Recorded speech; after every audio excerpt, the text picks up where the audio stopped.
Cientos de buses amanecieron estacionados en los costados de varias vías de Guayaquil. Los choferes piden la revisión del precio del pasaje. Otro reo asesinado en la penitenciaría de Guayaquil. El preso resultó herido en medio de una balacera en el interior del centro de rehabilitación y falleció hoy. Ministerio de Educación espera que el COE apruebe el plan de retorno obligatorio a clases presenciales, que incluye medidas de bioseguridad. Las noticias en Televistazo con Tania Tinoco y Gabriela Baer.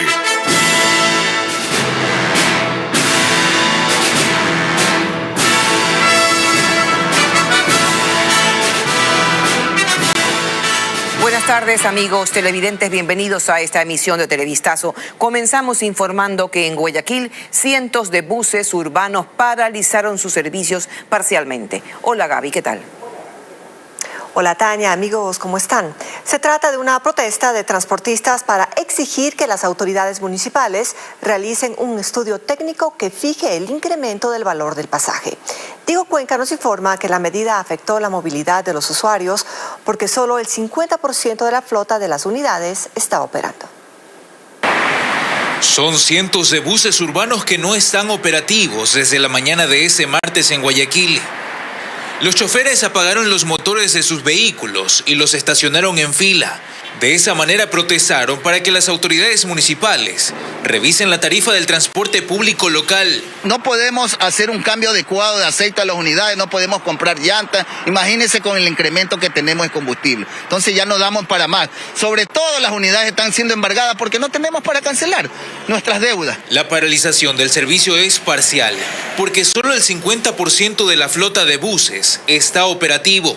En total son 900 los buses que permanecen parqueados en sectores del norte y sur de la ciudad porque los transportistas exigen que se establezca un incremento al pasaje.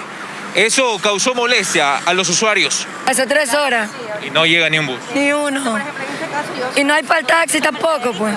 Los choferes piden que la Agencia de Tránsito y Movilidad de Guayaquil realice un estudio técnico que define el nuevo valor del pasaje.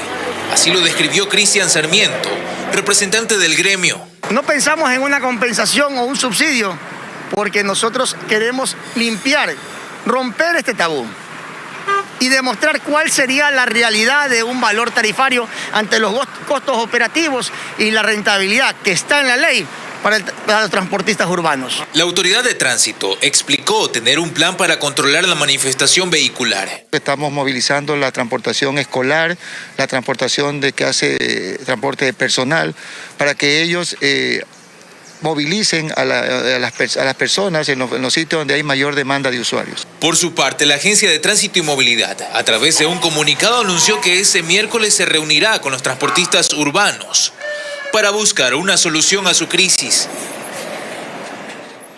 Nuevos incidentes en la penitenciaría del Litoral. El Servicio de Atención Integral a Personas Privadas de la Libertad, SNAI, confirmó la muerte de un reo tras una balacera ocurrida en uno de los pabellones. Paralelamente, en redes sociales circula un video en el que se observa a quienes serían presos celebrando una fiesta dentro de una de las celdas.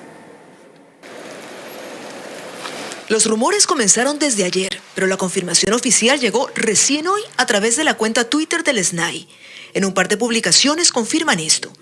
Este lunes 8 de noviembre, en horas de la mañana, se efectuaron varios disparos en el Centro de Privación de Libertad Guayas número 1. El SNAI, en coordinación con la policía, ingresaron al área de conflicto y procedieron a retomar la calma. En la tarde, personas privadas de la libertad informaron a los agentes de seguridad penitenciaria sobre un interno herido por impacto de bala, quien fue trasladado al policlínico y por la gravedad de la herida a una casa de salud donde falleció. La Fiscalía y Criminalística investigan el incidente. La persona asesinada fue identificada como Orlando Almeida Zambrano. Tenía 34 años y estaba preso por robo. ¿Y ahora qué les han dicho? ¿Por qué no lo dejan ingresar? Ya. Esta mañana, fuera de la penitenciaría, los familiares se agolpaban y desesperaban tratando de conseguir algo de información. Todos están sufriendo y deben de dejarle pasar comida, cualquier cosa, pero nada, todos ellos están sufriendo. Una autoridad salga a decirnos algo para ver si nos van a atender o no nos van a atender. El gobernador del Guayas asegura que se están tomando las medidas necesarias. El gobierno definió un estado de emergencia carcelaria para, en resumen, contar con el apoyo de las Fuerzas Armadas dentro del recinto penitenciario y poder hacer las requisas y poder limpiar y sacar a la mano. ¿Qué sucede? Que a los pocos días la Corte Constitucional hace una suerte de revisión o una interpretación y dice palabras sencillas, no, las Fuerzas Armadas afuera, en el perímetro externo y en el filtro número 1, o sea, en la garita de entrada. ¿Es esto mejor que nada? Sí. ¿Es eso lo ideal? Yo pienso que no. Paralelamente ha comenzado a circular este video. Las imágenes se viralizaron en redes sociales, en donde se asegura que fue grabado dentro de la penitenciaría. En ella se ve a un grupo de hombres con botellas de licor celebrando alegremente y sin ningún tipo de seguridad o vigilancia. Por supuesto, consultamos a varias fuentes relacionadas con el SNAI, pero nos han dicho que están investigando, que todavía no están en capacidad de asegurar que esto efectivamente haya sido grabado en una celda o que se trate siquiera de un video actual. La Comisión de Soberanía y Seguridad aprobó el informe de su investigación sobre el sistema carcelario y responsabiliza al Estado por no actuar con diligencia en la crisis. Patricio Díaz nos cuenta que la investigación abarca desde 2016 a 2021 y el documento resalta que las megacárceles no fueron la solución. La Comisión de Soberanía y Seguridad dice que el Estado no actuó con diligencia para garantizar la protección de la vida y la integridad personal dentro de los recintos carcelarios, que se inobservaron recomendaciones y estándares internacionales que prevenían de situaciones como las que vive hoy el sistema penitenciario. El Ejecutivo le ha fallado a la seguridad penitenciaria y a la seguridad ciudadana. También el eje de justicia. La justicia no ha sido eficiente y no ha sido eficaz. Además, cuestiona que desde 2016 los presupuestos para el sistema hayan ido bajando progresivamente hasta 2020, pasando de 164 millones a 91. En el último año reconocen si hubo un leve incremento. La falta de personal administrativo, la falta de personal de agentes penitenciarios, la falta de inversión en temas tecnológicos, todo esto abona para que la corrupción se agudice. El presidente de la comisión además señala que las megacárceles que se construyeron en el gobierno de Rafael Correa, si bien pudieron tener buena intención, más bien agravaron los problemas. Eso lo que ha generado es que tengamos ciudades enteras de privados de la libertad, donde hay miles de personas y que es difícil controlar, mantener el orden, mantener la adecuada conducta de ellos. Fallas en el sistema de inteligencia para las cárceles, descoordinación entre funciones e instituciones del Estado para enfrentar la crisis.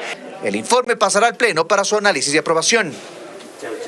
A puertas del diálogo con el movimiento indígena, el presidente de la República, Guillermo Lasso, concede 3 indultos. Uno de ellos a favor del expresidente de la CONAIE, Antonio Vargas, quien cumple sentencia por tráfico de tierras. Jacqueline Rodas con los detalles.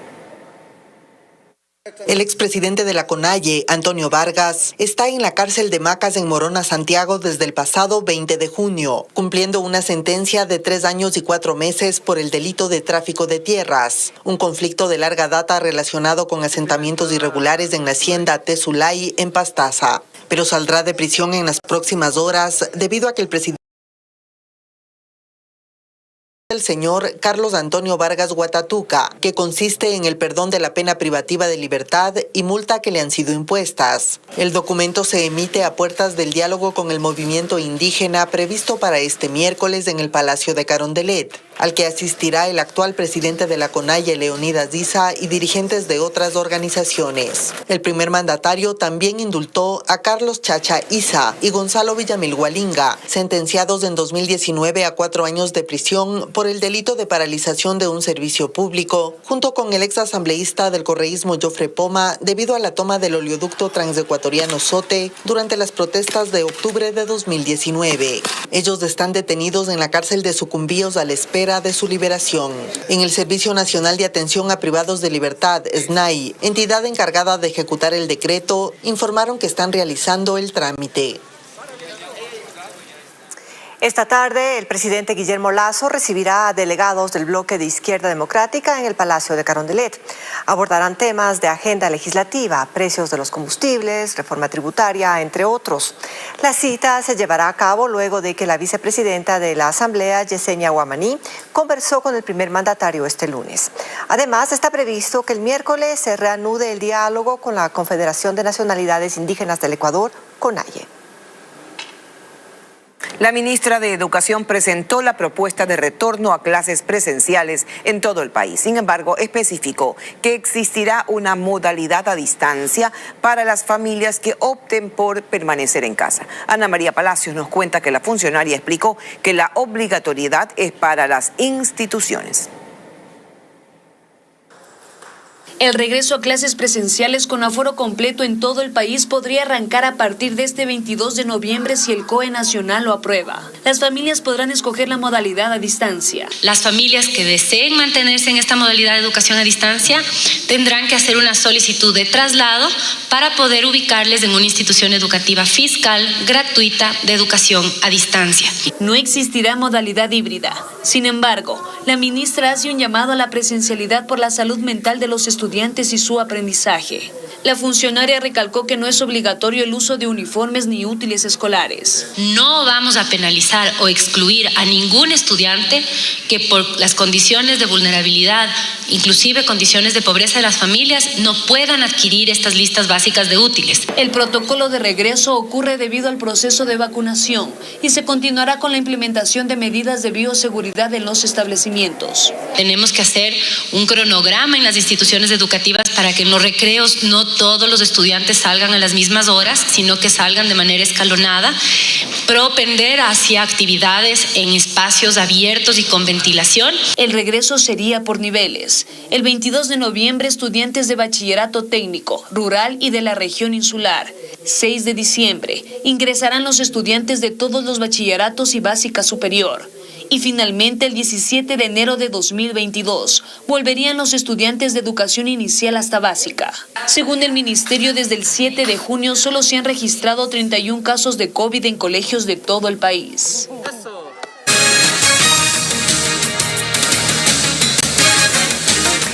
24 horas después de la captura de una tonelada de droga en las costas de Manabí, la Armada llevó al puerto de Manta otra carga del alcaloide. Esta vez fue 1,5 toneladas localizada frente a la provincia de Esmeraldas.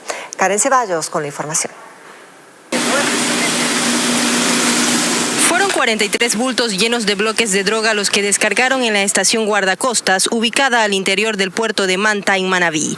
Esto como resultado de una operación en alta mar que comenzó el domingo tras detectar una embarcación sospechosa frente a la vecina provincia de Esmeraldas, es decir, a unas 140 millas de distancia de este punto en Manabí. Al verse acorralados, los tripulantes arrojaron los bultos al mar y huyeron. La actividad fue advertida por la exploración aeromarítima que realiza las Fuerzas Armadas. Se realizan exploraciones y vigilancias permanentes en el mar territorial, permitiéndonos tener los resultados que se están observando en este momento.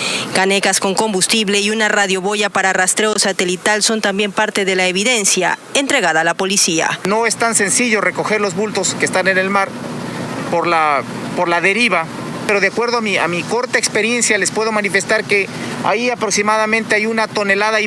Este cargamento fue presentado 24 horas después de otra tonelada de alcaloide decomisado en las costas manavitas.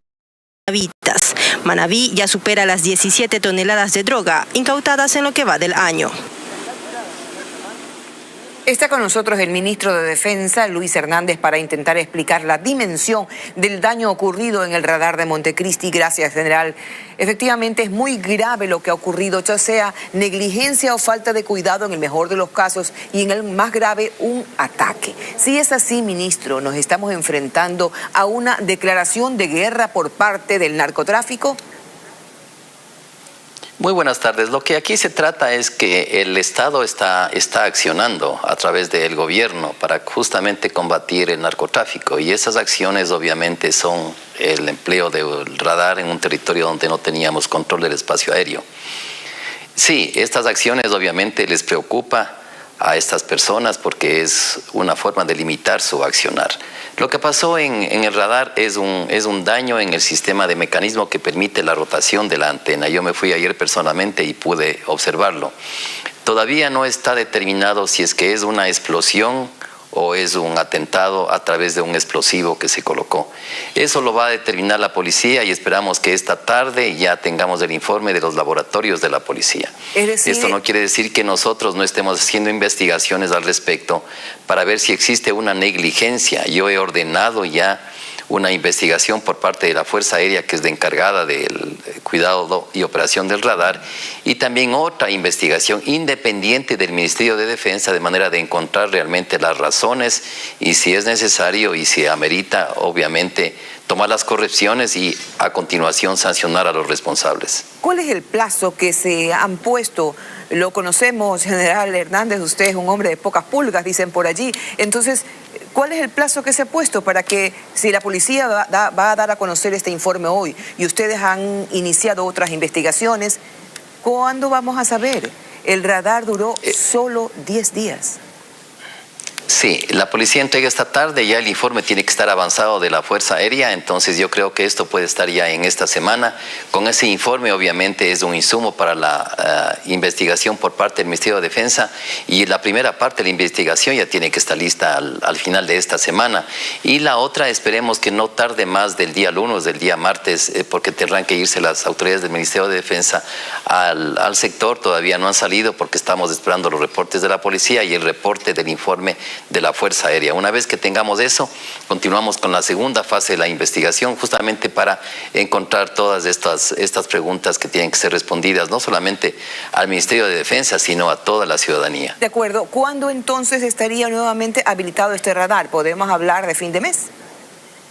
Sí, bien, en este momento la deficiencia que tenemos por el apago de este radar ya está suplida, ya está compensada porque tenemos otros radares que hemos colocado en el lugar, no en el lugar, pero en otras zonas. También tenemos radares que se pueden colocar desde buques de la Marina, más otros radares que son parte del sistema de defensa antiaérea que utiliza el Ejército. Entonces, el sector ya está siendo cubierto, o sea, la limitación que teníamos por estas 48 horas por la falla en el radar, por esta explosión en el radar, ya está siendo suplida con la presencia de estos radares. Eso es temporal. Señor ministro, esperamos que sí. Desde el correísmo se dijo que este radar que se instaló en Montecristi no era nuevo, sino que era un radar viejo comprado durante el gobierno de Rafael Correa. ¿Es así o no?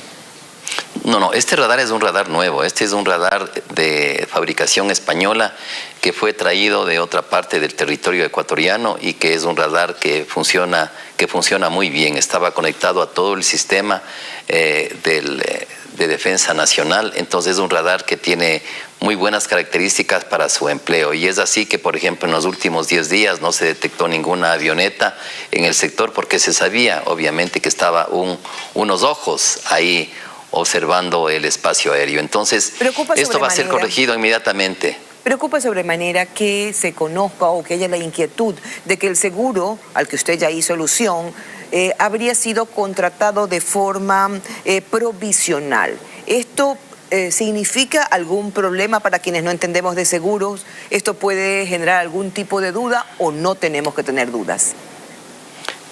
He sido informado por quienes firmaron el seguro el día de ayer que no hay ningún problema. Inclusive se dio ya un dinero, me parece que eso, no sé exactamente, $600,000 por la póliza. Obviamente eso significa que ellos tienen que poner un reaseguro, que hay un tiempo, pero eso no obstaculiza la validez del contrato. Y el contrato está muy claro y tendrán que reponer con el dinero que fue contratado el seguro por la falla y por el deterioro de este radar. Su antecesor en una entrevista similar aceptó que estaba en planes una especie de censo y revisión de las pistas aéreas que existen en el país. La autoridad aeronáutica en el gobierno pasado dijo que habían 2.000 pistas clandestinas. ¿Usted está decidido a seguir en este plan de hacer una especie de censo de las pistas de tipo clandestino que existen en el país y que permiten que continúen las actividades de narcotráfico de esta forma? La intención del gobierno y la decisión del gobierno es combatir frontalmente al narcotráfico, y esa es la disposición que yo tengo como ministro de Defensa, y esa es la disposición que he dado a las Fuerzas Armadas, que son el instrumento para operar esta decisión.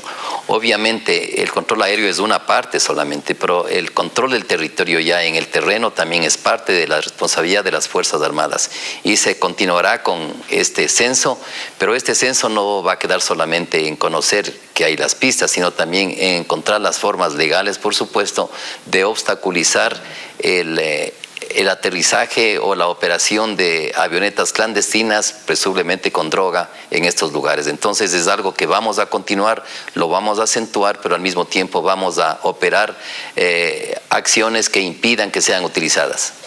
Esa es una buena noticia. Y una pregunta final. ¿Corre el reloj y se acaba el estado de excepción según lo decretó, lo decidió la Corte Constitucional? En estos días que quedan y en los que continúan después de que se acabe el estado de excepción, ¿cómo las Fuerzas Armadas van a seguir apoyando al Ecuador, que grita por la necesidad de mayor seguridad y una mayor lucha contra la delincuencia, especialmente en Guayaquil? Una de las primeras políticas que yo di fue que las Fuerzas Armadas tienen que ser lo más útiles a la sociedad ecuatoriana, y tenemos nosotros, al no estar en estado de excepción, tenemos que buscar maneras de estar presentes en las calles, y una de esas es controlar las armas, de tráfico de armas. Entonces eso va a permitir una presencia en las calles sin necesidad del estado de excepción, y continuaremos acentuando esa presencia de manera de una forma complementaria a ayudar a la policía en su misión. En eso no vamos a parar y vamos a continuar. Aun cuando el tráfico de armas ha tenido resultados, vamos a decir, un poco escasos, 120 armas fueron las que han sido encontradas por las autoridades en los primeros días del estado de excepción, hasta el momento. Claro, sin la presencia y el control de las armas a lo mejor teníamos 0.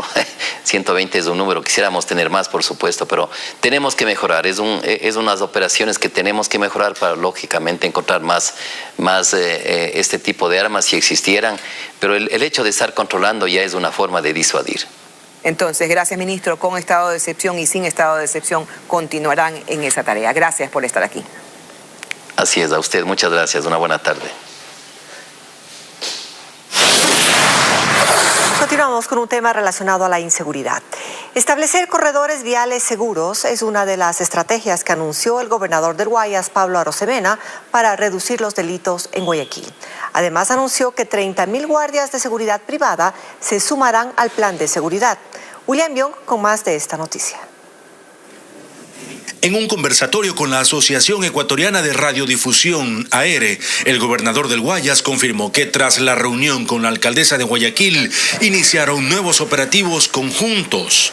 Habló de corredores viales seguros. Estos operativos, en conjunto con este contingente del municipio y con el respaldo de efectivos de Policía Nacional y Fuerzas Armadas, tiene por objetivo prestar especial atención a los corredores seguros, de tal suerte que cualquier ciudadano pueda recorrer Guayaquil, ir de punta a punta en cualquiera de sus sentidos y siempre saber que va a haber un carril seguro. Actualmente en la ciudad están asignados 3.500 policías para los controles en las calles. Arosemena adelantó que están por firmar un convenio para que los guardias de seguridad privada se sumen a las tareas contra la delincuencia. Sí, un guardia de seguridad privada detecta algo, pueda inmediatamente, usando la tecnología de su teléfono celular en una plataforma homologada con todas estas compañías de seguridad, pueda disparar una alerta y que el policía más cercano pueda actuar. De acuerdo a las cifras oficiales, el 90% de las muertes violentas en Guayaquil están relacionadas al tráfico de drogas. ¿Por qué es tan influyente este negocio ilícito? Porque un paquete de droga, lo que dicen en la calle, un ladrillo, los llevan al exterior, le sacan a ese ladrillo de droga, a ese paquetito, 30.000, 35.000 euros de rentabilidad. Pero hoy, cuando lo circulan en el Ecuador vía microtráfico, le sacan una rentabilidad de más de $100.000. Sí. Entonces ahí tienen el negocio y se están matando las bandas narcodelictivas por ese espacio de territorio. Y confirmó que luego de que culmine el estado de excepción el próximo 18 de noviembre, los operativos conjuntos con personal municipal se mantendrán al menos hasta finalizar el año.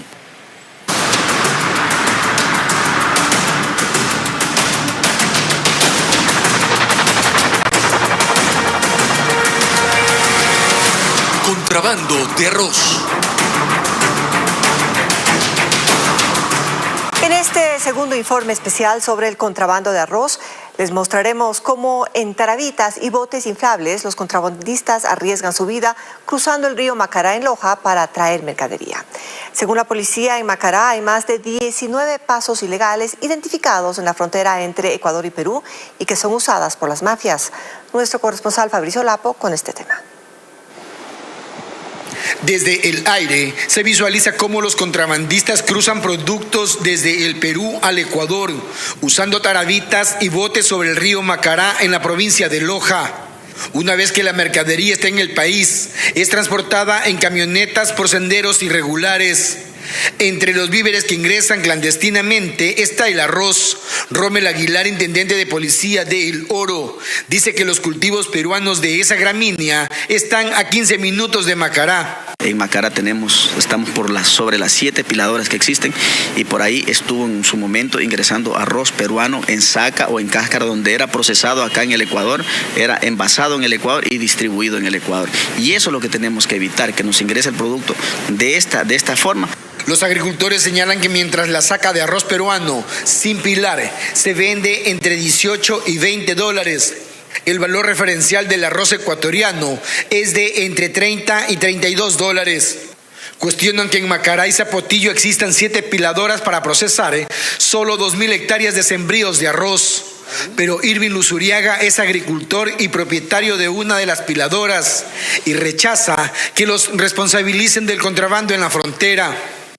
Vea, las bodegas, eso está vacío. Esto está vacío, no sé de dónde sacan que somos responsables nosotros del contrabando. Cuando tenemos una inversión de por medio, hay autoridades en frontera que se dedican a hacer investigaciones, están pendientes, hay inteligencia. Entonces nosotros no podemos arriesgarnos por 3, 4 dólares. Manuel Novillo, desde hace 40 años, cosecha arroz en las 5 hectáreas de su propiedad en Macará. Ahora se está dedicando a la ganadería y a la siembra de maíz. Dicen que tienen un arroz de 18 dólares. Imagínense, nosotros no podemos competir con ellos. Ellos siembran grandes extensiones, nosotros somos reducidísimas. A pesar de que el puente que une a las ciudades de Macará en Ecuador y Cachaquito en Perú se encuentra cerrado, el cruce de mercaderías continúa a través de pasos clandestinos. Según la Unidad de Control Fronterizo, a lo largo del río Macará que divide a Ecuador de Perú, están identificados 19 pasos ilegales. Son 303 kilómetros de línea de frontera entre ambas zonas. Incluso se ha observado que a un costado del puente internacional en Alamor, vehículos pueden cruzar al vecino país con la mercadería. Las autoridades anunciaron que se realizarán operativos en conjunto en las provincias de El Oro y Loja para combatir el contrabando. Seguimos informando, siguen las muertes violentas en Guayaquil. Anoche una mujer fue asesinada en el suburbio de la ciudad cuando estaba en una calle conversando con otras personas. Ítalo Ruiz nos informa que la víctima registraba procesos judiciales por intentar ingresar objetos prohibidos a la penitenciaría. Desconsolados, a un costado del cadáver se encontraban los familiares de una mujer de 26 años. El asesinato ocurrió anoche en las calles 39 y Portete, en el suburbio. Según las primeras versiones, ella estaba con unos familiares cuando fue interceptada por un hombre que le disparó por varias ocasiones. Una conversación justo en el lugar de los hechos con familiares. Entonces ha llegado un ciudadano a pie, pues le ha propinado varios disparos. Pues llegado 4 impactos en la parte del tórax a la ciudadana. Sí, venía de envenenar. O sea, ahí comenzó el proyectil, de una y quedó ahí. Al sitio llegaron paramédicos del cuerpo de bomberos para tratar de socorrerla, pero fue poco lo que pudieron hacer. Habitantes del lugar aseguran que minutos antes del crimen había un operativo de control en esa esquina y que no es la primera muerte violenta en la zona. En menos de una semana llevando. O sea, la gente está alarmada porque, chuzo, ¿qué está pasando ahora? Se ha aumentado la delincuencia por aquí. La mujer asesinada tiene un proceso judicial en 2019 por ingresar objetos prohibidos a la penitenciaría. Ahora la Policía Nacional investiga si ese sería uno de los motivos de esta nueva muerte violenta en el puerto principal. Más de 7.600 autos permanecen en los patios de retención vehicular de la Agencia Metropolitana de Tránsito. Las autoridades han iniciado un trabajo de chatarrización y remate para dar de baja varios carros, ya que la capacidad libre de los patios es solo del 10%, como nos informa Andrea Báez. Los parqueaderos de la Agencia Metropolitana de Tránsito llegaron al tope de su capacidad. Existen 9 patios, pero apenas solo hay un 10% de espacio entre ellos. Nosotros contamos con 9 patios de retención vehicular, un total de 7.607 vehículos retenidos. El director de la Agencia Metropolitana de Tránsito asegura que, en vista de que nuevamente rige el pico y placa, han tenido que habilitar un espacio adicional para los vehículos retenidos. Lógicamente, por el sistema AXIS estamos un tanto copados, se ha sobrepasado el límite de retención, pero tenemos habilitados los 2 del Bicentenario, Bicentenario 1 y Bicentenario 2. Los vehículos están en los patios por varias causas, como accidentes de tránsito, multas pendientes, falta de aprobación de la revisión vehicular, entre otros. Las autoridades aseguran que se ejecuta un plan de chatarrización y remate, ya que hay vehículos que por años permanecen en los patios. Aproximado de 3.200 vehículos en el proceso de remate y chatarrización. Estamos avanzados en un 85%. El tema crucial del remate. Es la primera vez que la Agencia Metropolitana de Tránsito va a realizar, y de esta manera pues daremos cumplimiento en normativa. Esto sin contar que varios deben pagar un valor diario por ocupación de parqueo dependiendo de su peso. La wincha y pagan el valor del patio, los que son por COIP. La ciudadanía puede consultar a través de los canales digitales de la Agencia Metropolitana de Tránsito para realizar el trámite de recuperación de su vehículo. Bien, con esta información estamos despidiendo. Muchas gracias por su sintonía. Tania. Asimismo, gracias por estar con nosotros y habrá más noticias a las 19 horas en Televistazo Estelar. Un abrazo.